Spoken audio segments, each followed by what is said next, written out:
नमस्कार, आप देख रहे हैं अपना बिहार। आपके साथ मैं हूं शिप्रा झा और बुलेटिन में सबसे पहले बात करेंगे। मुख्यमंत्री अपने छपरा दौरे के दौरान नीतीश कुमार ने जीविका दीदियों से संवाद किया और उनकी समस्याओं को सुना है। जीविका दीदियों ने सस्ते ब्याज दर पर लोन दिलाने के मुख्यमंत्री की योजना की काफी तारीफ की है। आपको बता दें कि सीएम नीतीश कुमार आज छपरा दौरे पर थे, जहां 1200 करोड़ की योजनाओं की सौगात छपरा वासियों को सीएम नीतीश कुमार ने दी और इसके साथ ही जीविका दीदियों से सीधा संवाद भी किया। ऐसे में जीविका दीदी की तरफ से सीएम नीतीश कुमार का आभार जताया गया। जीविका दीदियों को कम ब्याज दर पर जो लोन दिलाने की कोशिश सरकार की तरफ से है, उसमें जीविका दीदी काफी खुश नजर आई और उन्होंने मुख्यमंत्री नीतीश कुमार की तारीफ की है। देखिए, बिहार में चुनावी साल है तो सौगातों की बारिश लगातार हो रही है। इसी कड़ी में सीएम नीतीश कुमार आज छपरा पहुंचे थे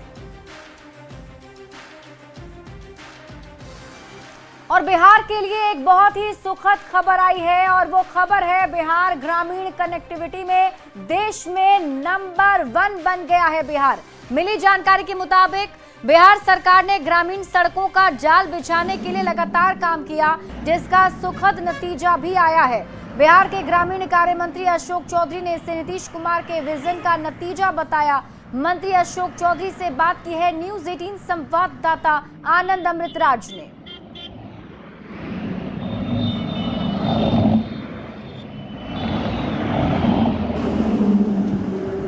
और अच्छी खबर है, बिहार कनेक्टिविटी के मामले में देश में नंबर 1 बन गया। हमारे साथ ग्रामीण कार्य मंत्री अशोक चौधरी मौजूद हैं। सर, कैसे देखते हैं इसको?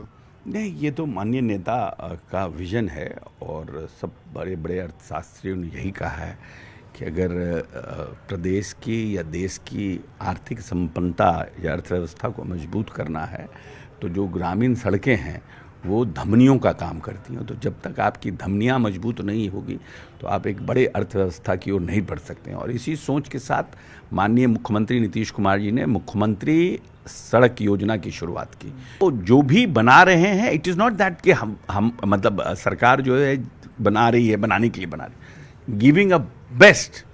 तो ये था हमारे साथ बिहार के ग्रामीण कार्य मंत्री अशोक चौधरी। कैमरामैन मनीष जोनेजा के साथ आनंद Amritraj, news 18 network, Patna.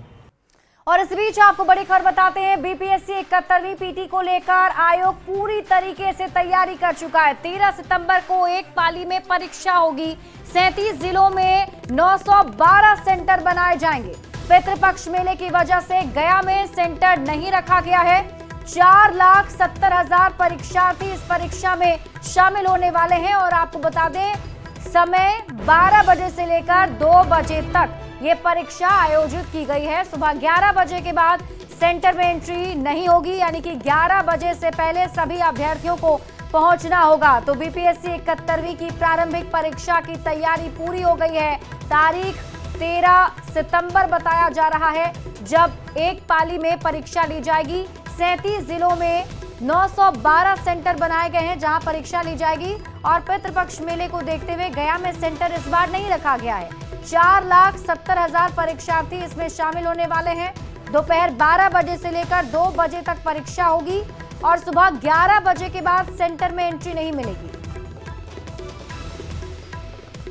RLM के राष्ट्रीय अध्यक्ष उपेंद्र कुशवाहा कल यानी शुक्रवार को मिलर स्कूल में एक बड़ी रैली करने जा रहे हैं और रैली का नाम संवैधानिक अधिकार परिसीमन रैली दिया गया है। इसकी तैयारी जोरों से चल रही है। रैली के पहले मिलर स्कूल में तैयारी का जायजा लेने पहुंचे उपेंद्र कुशवाहा से बात की है न्यूज़ 18 संवाददाता आनंद अमृतराज ने।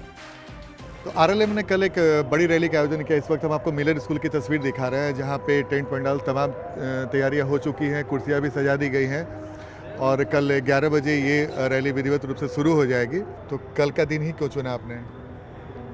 एक तो जगदेव बाबू की शहादत का दिन है, जो हम सभी के लिए, हमारी पार्टी के लिए प्रेरणा स्रोत हैं।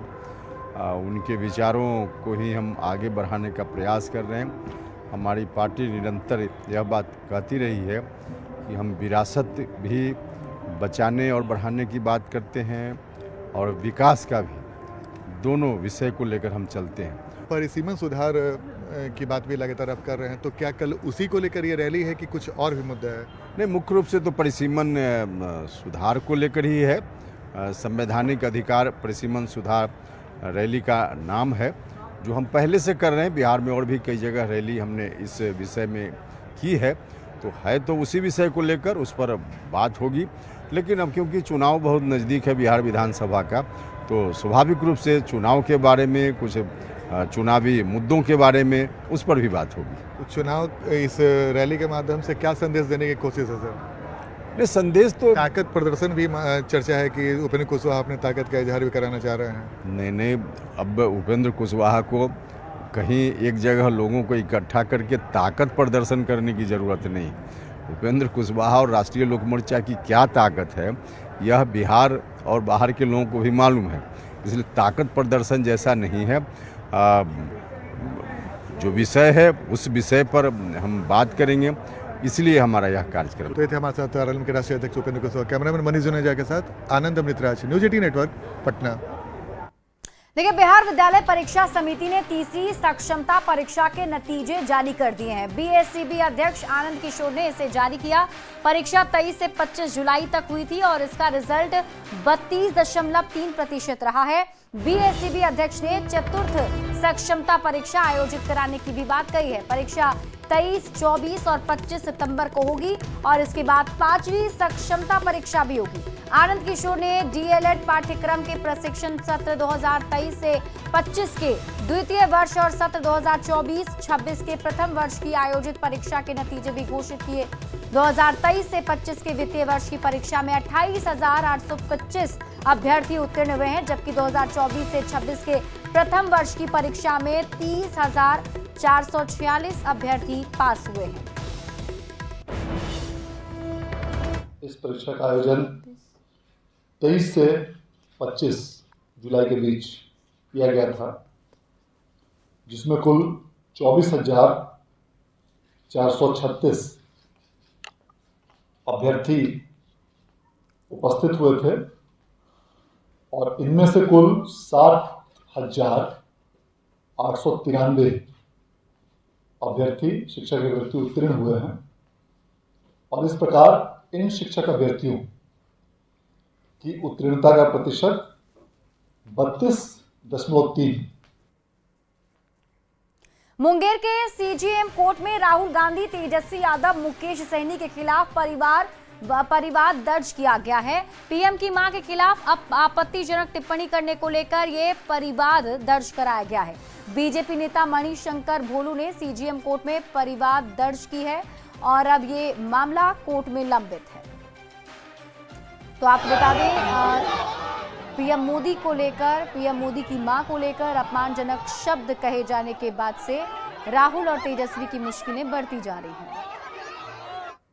बिहार में साइबर ठगी का एक ऐसा मामला सामने आया है जिसने सबको हैरान कर दिया है। पिछले एक महीने में आपदा के नाम पर फर्जी ऐप और वेबसाइट बनाकर 20,000 से ज्यादा लोगों से ठगी की गई है। पटना सचिवालय से लेकर जिला समाहरणालय में काम करने वाली खासकर महिलाएं और सरकारी अधिकारी इसके शिकार हुए हैं। आपको बता दें कि जिस तरीके से जो साइबर ठग हैं वो काफी ज्यादा एक्टिव फिलहाल बिहार में नजर आ रहे हैं और खास तौर पर जो आपदा है उससे लेकर ये फर्जीवाड़ा किया जा रहा है। में आपदा और चैरिटी के नाम पर फर्जी ऐप और वेबसाइट बनाकर लोगों से साइबर ठगी किए जाने का सनसनीखेज मामला सामने आया है। जो जानकारी मिली है, पिछले एक महीने में राज्य में 20,500 से अधिक लोगों के बैंक खातों से लाखों रुपए निकाल लिए गए हैं। हिमाचल प्रदेश, उत्तराखंड में बादल फटने और भूस्खलन से हुई तबाही के नाम पर लोगों को इसका शिकार बनाया गया है। इसके साथ ही बिहार के कुछ जिलों में आई बाढ़ के नाम पर भी चैरिटी ऐप और वेबसाइट बनाकर ठगी की गई है। इसे लेकर दूरसंचार विभाग ने लोगों को अवेयर किया है और कई गाइडलाइन दूरसंचार विभाग की तरफ से जारी किए गए हैं। 1-1.5 महीने में 15 से 20 फर्जी संगठन बनाकर यह साइबर ठगी की गई है। लोगों से social media, mobile message, email या फिर कॉल करके आपदा के नाम पर सहानुभूति लेकर यह ठगी की गई है। प्राकृतिक आपदा जहां होती है, ठीक उसके दूसरे दिन से ही साइबर ठग एक्टिव हो जा रहे हैं। वेबसाइट को संबंधित आपदा वाली जगह से जोड़ते हैं, उसमें उसी तरह से फ़ोटो भी लगा देते हैं, कुछ पीड़ित का वीडियो भी डाल देते हैं। जैसे ही कोई व्यक्ति ऑनलाइन पैसे भेजता है, कुछ ही देर में उसके खाते से सारे पैसे निकाल लिए गए हैं। आपदा के नाम पर 5,000 से 1 लाख रुपए तक की ठगी की गई है। ठग में महिलाओं को अधिक निशाना बनाया गया है। ठगे जाने वाले 20,000 में 12,675 महिलाएं हैं। महिलाओं से 10 लाख तक की ठगी की गई है। सरकारी, महिला अधिकारी और व्यवसायी इसके सबसे ज़्यादा शिकार हुए हैं। पटना सचिवालय, जहां की इस वक्त की हम आपको तस्वीर दिखा रहे हैं, इसके अलावा बिजली विभाग, डिस्ट्रिक्ट कलेक्ट्रेट में काम करने वाली महिला अधिकारियों के मोबाइल पर व्हाट्सएप के माध्यम से मैसेज भेजे गए और इससे वे समझे कि जान पहचान वाले मैसेज कर रहे हैं और इससे वो आसानी से साइबर ठगी के निशाने पर आ गई। तो निश्चित तौर पर आपको अवेयर रहने की ज़रूरत है, क्योंकि इस तरीके से जो साइबर ठग एक्टिव हुए हैं वो कभी भी आपको गलफत में डालकर आपको साइबर ठगी का निशाना बना सकते हैं। तो ऐसे में बचाव ही, सावधानी बरतकर आप खुद को बचा सकती हैं और या बचा सकते हैं। तो आप अवेयर हो जाइए अगर इस तरह के आपदा के नाम पर कोई फर्जी ऐप या वेबसाइट बनाकर आपसे पैसे की अगर मांग की जाती है। संजय कुमार, न्यूज़ 18, पटना। बक्सर में लूट की घटना का पुलिस ने खुलासा किया है। पुलिस ने लूट के सामान के साथ 4 अपराधियों को गिरफ्तार भी कर लिया है। अपराधियों के पास से एक देसी कट्टा, एक कारतूस और एक खोखा भी बरामद किया गया। बता दें कि बैंक कर्मी संजय कुमार से कुछ अज्ञात अपराधियों ने लूट की घटना को अंजाम दिया था। तीनों की निशानदेही पर इस घटना में संलिप्त एक अन्य व्यक्ति को भी गिरफ्तार किया गया, जिसके पास से 2 जिंदा कारतूस बरामद किया गया। बरामद हथियार एवं कारतूस के संबंध में उनके द्वारा कोई कागजात प्रस्तुत नहीं किया गया। इस संबंध में सिकरौल थाना कांड संख्या 100/25 दर्ज किया। इन चारों अभियुक्त ने इस संपूर्ण घटना में अपनी संलिप्तता स्वीकार की। बेतिया के नरकटियागंज में एक बीआरसी कार्यालय का वीडियो सोशल मीडिया पर वायरल हो रहा है, जिसमें प्राथमिक विद्यालय महुआ मैनी टाण के सहायक शिक्षक राजीव कुमार वर्मा बीईओ राजेश यादव को धमका रहे हैं। उनकी पत्नी से केस कराने की धमकी दे रहे हैं। ये घटना मोहम्मदपुर उर्दू प्राथमिक विद्यालय से जुड़ी बताई जा रही है। हालांकि न्यूज़ 18 इस वायरल वीडियो की पुष्टि नहीं करता है। शिक्षक रिजवान ने हमारे पास आया बीआरसी कार्यालय कि सर योगदान मेरा नहीं लिया जा रहा है एचएम द्वारा, तो हमने जाकर वहाँ पर योगदान करा दिया और हमने भी रजिस्टर पर अपना सिंह कर दिया। उसके बाद उन्होंने अपना बदतमीजी से, उनके हस्बैंड आए यहाँ पर बीआरसी में और आकर धमकी देने लगे। लखीसराय में कबैया थाना क्षेत्र से 25 अगस्त से लापता सिकंदर मामले में एसआईटी ने बड़ा खुलासा किया है। एसआईटी ने सिकंदर का अपहरण कर हत्या और शव ठिकाने लगाने के मामले में 3 अपराधी और घटना में इस्तेमाल बाइक को जब्त किया है। एसपी ने बताया कि 25 अगस्त को 7 लोगों ने सिकंदर को अगवा किया था और पहले बेरहमी से उसे पीटा, फिर गला दबाकर उसकी हत्या कर दी गई। सीसीटीवी फुटेज के आधार पर 3 आरोपी को गिरफ्तार किया गया है और बाकी अपराधियों की तलाश जारी है। बड़ा सवाल उठ रहा है कि आखिर लखीसराय से हाथीदह तक बाइक पर शव कैसे ले जाया गया, जबकि रास्ते में 6 पुलिस थाने पड़ते हैं और शव ले जाने की भनक पुलिस को क्यों नहीं लगी। पिट हुई थी यार के मैदान के पास में, और उसके बाद फिर जो है मोटरसाइकिल पे बीच में रख के वो हाथीदह के जो पुल है उसके नीचे गंगा जी में फेंक दिया था। इतना स्पष्ट हो गया कि उसकी हत्या हो चुकी है। हम लोग एसडीआर को भी टीम से उसको खुजवा रहे हैं। इसमें 3 अपराधी जो शामिल थे गिरफ्तार किए गए हैं, वो सभी ने स्वीकार किया गया है। इसमें जो प्रयुक्त हुआ था मोटरसाइकिल का, वो मोटरसाइकिल हम लोग बरामद कर लिए। समस्तीपुर के रहीमाबाद में 11 साल के आयुष कुमार की हत्या का मामला सामने आया है। बच्चे की गला रेतकर हत्या कर दी गई। मासूम का शव झाड़ियों से बरामद किया गया था। पुलिस ने मामले में कार्रवाई करते हुए 2 लोगों को हिरासत में लिया है, जिसमें एक महिला और उसका नाबालिग बेटा शामिल है। फिलहाल पुलिस दोनों से पूछताछ भी कर रही है और पुलिस हत्या के कारणों का पता लगाने में जुटी हुई है कि आखिर हत्या किस वजह से की गई। संदिग्ध लड़का एवं उनकी माता को हिरासत में लिया गया है एवं पूछताछ की जा रही है। विधि व्यवस्था सामान्य है तथा लगातार पुलिस जो है अनुसंधान कर इस केस के उद्भेदन में लगी हुई है।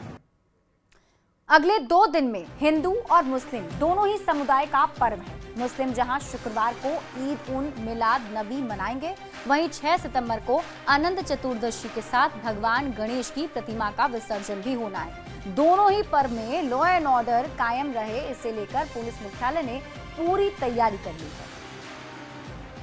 है। उसमें डीजे पर पूर्ण रूप से जो है प्रतिबंध लगाए जाएंगे जो जैसा बाकी समय में होता रहा है, क्योंकि वो विधि व्यवस्था को बिगाड़ता है और उस पर एक मनाही है, तो वो जारी रहेगा। 100% जो है जुलूस लाइसेंसी होंगे, जुलूसों का वीडियोग्राफी होगा और ख़ास तौर पे घाट जहाँ मूर्ति का विसर्जन होगा वहाँ व्यवस्थाएं जो हैं गोताखोरों की और अन्य प्रशासनिक व्यवस्थाएं वो भी की जाएंगी। नालंदा के राज्य खेल अकादमी राजगीर खेल परिसर में हो रहे हीरो एशिया कप के 7वें दिन भी भारत का जलवा बरकरार रहा। गुरुवार को कुल 3 मुकाबले खेले गए, जिसमें दोपहर 2:30 बजे मैच में बांग्लादेश और कजाकिस्तान के बीच मैच खेला गया, जिसमें बांग्लादेश ने कजाकिस्तान को 5-1 गोल से हरा दिया। जबकि शाम 5 बजे साउथ कोरिया का मुकाबला चीन से हुआ, जिसमें चीन ने साउथ कोरिया को 3-0 से करारी शिकस्त दी है। वहीं 7:30 बजे भारत का मुकाबला मलेशिया से हुआ, जिसमें भारत की टीम ने मलेशिया को 4-1 गोल से मैच हराकर मैच अपने नाम कर लिया। आपको ये भी बता दें कि भारत ने अपने तीनों मैच में शानदार तरीके से जीत हासिल की, जबकि साउथ कोरिया के साथ मैच 2-2 से ड्रॉ रहा। Sir part of the game है, बट माइंड सेट यही होना चाहिए कि आप नेक्स्ट चीज पर फोकस रखें, ना कि जो आप कर रहे हो। बट ओवरऑल गेम अच्छा रहा है एंड टीम ने एक तरफ से तोहफा दिया है जीतकर। सो एज ए टीम हम जीते हैं तो बहुत खुशी है कि 250 कंप्लीट हुए हैं। हमने गोल खा लिया स्टार्टिंग में, उसके बाद हमने गिव अप नहीं किया और हमने एंड तक लास्ट तक मैच लेके गए और जब हमने 4-1 से जीता तो काफी इंपॉर्टेंट था। ये पार्ट ऑफ गेम में होता है। हमने आज फील्ड गोल किए में जो कर हमने मिस किए थे, आज हमारे लिए बिल्कुल इंपॉर्टेंट मैच था ये। और अगला मैच सर चाइना से तैयारियां बिल्कुल आपको डिफरेंट गेम मिलेगा और हमारा दोबारा चाइना के साथ परसों मैच है, उसके लिए जाके रिकवरी करेंगे। जहानाबाद शहर स्थित उर्दू मध्य विद्यालय के शिक्षक संजय कुमार को राजकीय सम्मान के लिए चुना गया है। शुक्रवार 5 सितंबर को पटना में गवर्नर के हाथों संजय कुमार को सम्मानित किया जाएगा। बता दें कि बिहार के सरकारी स्कूल में बेहतर शिक्षण कार्य करने वाले 72 शिक्षकों को राजकीय शिक्षक पुरस्कार से सम्मानित करने की घोषणा की गई है। चयनित अध्यापकों में 29 महिला और 43 पुरुष शिक्षक शामिल हैं। 5 सितंबर को शिक्षक दिवस के मौके पर पटना के श्री कृष्ण मेमोरियल हॉल में राजकीय समारोह का आयोजन किया जाएगा। इसमें सम्मानित शिक्षकों को 30,000 रुपए की राशि, स्मृति चिन्ह और प्रशस्ति पत्र दिया जाएगा। अच्छा लग रहा है और दुगने उत्साह के साथ काम करेंगे। बच्चों को मोटिवेशन के लिए और काम करेंगे ताकि आगे चलकर अपना जहानाबाद का, अपना स्कूल का नाम, देश का नाम ऊंचा करें। सर को तो ऐसे पहले भी सम्मान मिला है, लेकिन इस बार राष्ट्रीय पुरस्कार जो मिला है, जिसके लिए पूरा स्कूल और हमारे सारे बच्चे सब गौरवान्वित हैं। पूरा जहानाबाद गौरवान्वित से इसका बात। और इसी के साथ इस बुलेटिन में अभी के लिए बस इतना ही। आगे देख लेते हैं इस वक्त की हेडलाइंस।